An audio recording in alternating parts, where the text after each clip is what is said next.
What's good? It's your boy Fannon.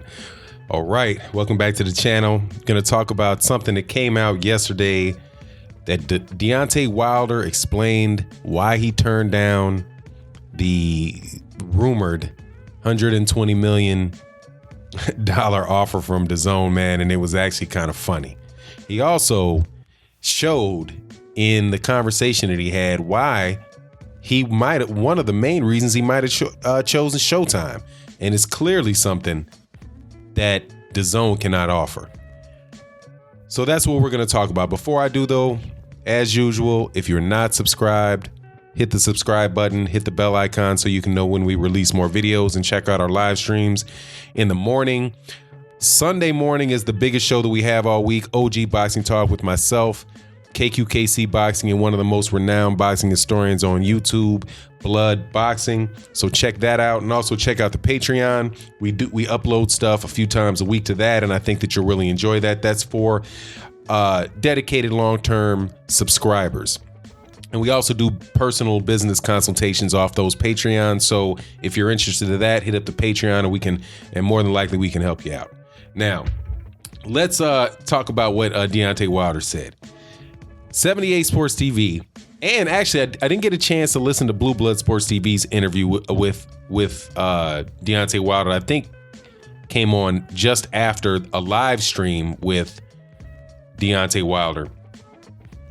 He mentioned and was asked about the Dazn. He was asked about a lot of things. He's really very, very gracious with his time with 78 Sports TV, and I really enjoyed it because I was on a trip between the city that I live in and Houston, Texas for my son's basketball tournament. So, man, now that I understand why so many LDBC members, truck drivers appreciate these videos, because it really does help the time pass when you have a very good and engaging conversation going on while you're driving. So I enjoyed that. Thank you to 78. In that conversation, 78 asked Deontay Wilder about why he turned down that offer for Dazn, and it was enlightening. He said that he went into the meeting with Dazn, and that Dazn wasn't prepared for the meeting. That his impression was that they thought that they were going to give him a number that was a very, very big number, and that he was going to be excited about it, and therefore he was going to want to sign with Dazn because they gave out a big number. But there was a lot of questions that he asked them that they didn't have the answers for. And as a result, the meeting had to end, and they had to call him back and apologize for not being prepared. That is something that most professionals would understand is unacceptable. And it's unprofessional. If you are attempting to sell something to somebody, and you're just going to give them a good price, but you don't have the answers to the questions that they had, that the other questions that they have, you shouldn't be as surprised at all if they don't buy from you. And that is essentially what Deontay Wilder described. Now, in that conversation, I was very impressed, because people who are familiar with this channel know that I get kind of nerdy when it comes to conversations about agreements between parties, and the things specifically in boxing that you need to really watch for, in life in general, that you really need to watch for in the agreements that you sign, and making sure that my thing is you should read it from the back you read your agreement from the back to the front. And the last thing that you should look at is your compensation, because the compensation is going to be there, but all the devil, as they say, is the devil's in the details. How do you get out of it? Right? What are they going to do? What are what's the scope of work that you're asking for? All those type of questions need to be answered. And if you're in a conversation with somebody and they don't have the answers to those questions, you should be very hesitant on signing the agreement, because in actuality, you don't know you don't know everything that you're signing up for. And like I said, I was in the car listening to boxing podcasts, and I had a very interesting one that I listened to with Jerry Cooney. Was on Sirius XM, And he talked about the Canelo Alvarez agreement. Now, this is a guy that's been in boxing for a long time. He's a former heavyweight world champion. And he was addressing a question that came from a caller.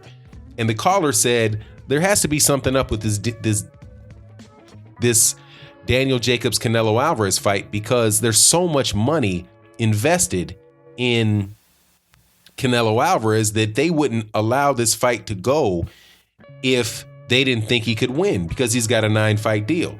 And then Jerry Cooney said, no, that's not necessarily the case, because they know if you lose and you renegotiate your prices, all those things change in the agreement, right? So if you're going back to the example of Deontay Wilder, if that information wasn't in the agreement, then he would be very smart not to sign. Because if they really want the deal, they can go back and get the answers to those questions.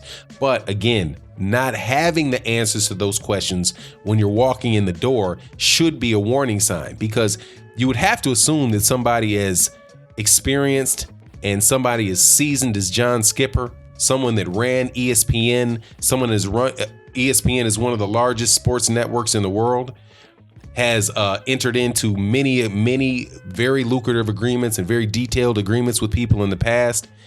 I think it would not be unreasonable to assume that if somebody that is that experienced and that seasoned doesn't come to you with the questions and isn't able to answer the questions that you have, especially if they're just basic questions, then maybe he's hiding something. And that was the conclusion that Deontay Wilder came to. And to now know out of Deontay Wilder's mouth, who I believe is a very honest and very straightforward guy, he said they had to come back and apologize. Another interesting thing that he said in that, though, along those lines, was a question was asked about Luis Ortiz, and Luis Ortiz turning down Eddie Hearn's offer. And he said that, and I did a video saying the same thing. He said, if I was Luis Ortiz, I just would have shut my mouth, man. They needed him. You don't need to go running around the public talking about your money and what your offers are and all that. So Deontay Wilder just really struck me as a very sharp young man. And like I said, most people, when I announce the live stream that we do on Sunday, it's OG Boxing Talk. So that just lets you know, man, I'm not a spring chicken. So I consider a guy that's 33 years old, I consider him a young man, but he's a bright young man. He's a detailed young man, and he is a very open and loyal young man to people that have helped support him in his career. So I was very, very impressed. Now, as far as what Showtime offered him, it's now becoming to be, aside from just the money, something else was revealed, that Deontay Wilder is going to be making his acting debut on a show called Billions, which is on Showtime, and I do believe that his acting debut is going to be this Sunday. So Showtime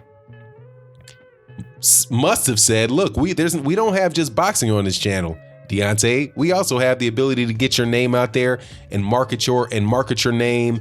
And I believe that he's playing himself. So however many viewers Billions gets, and I do believe that it's a pretty successful show on Showtime, and Showtime is the second largest subscription movie channel in the United States, that's another opportunity for him to get very big exposure. Similar to what they did in with the Final Four. With the Final Four basketball tournaments with him, I do believe he's been on Fox, that he's made some comments or did some type of commentary on Fox, that these guys in the PBC are really trying to get his name out there, get his exposure out there, and trying to grow his presence. And eventually, he also said, yeah, don't worry, be patient, that this fight is going to happen with Anthony Joshua, but he's just not going to chase Anthony Joshua around. Specifically, and I think this was quoted on, and I might put this up on the screen when I actually do the visuals for this video, that Deontay Wilder said, he definitely said it on 78 Sports TV's channel. It was quoted by not Mike Carpenter, but Michael Benson out of the UK. He actually quoted Blue Blood Sports TV, which I was absolutely shocked about, that they starting to do that. Hey man, hats off to old school mainstream media for giving people their just due for the interviews that they do on these YouTube channels. But he said that he's been chasing around Anthony Joshua, for years and years. He gave the guy multiple opportunities to make the fight, and that the fight is eventually going to happen. But, at this point in time, he's not jumping out there for the boy that cried wolf. So anyway, it was a really good interview. I definitely say you should check out the live stream that 78 Sports TV did on his channel. It was over an hour of very, very good conversation. Check out Blue Blood Sports TVs. I'm going to do that myself later on this afternoon, probably after my son's basketball games, but before the Canelo Alvarez Daniel Jacob fight. So anyway, it is what it is. And with that, I'm out. Peace.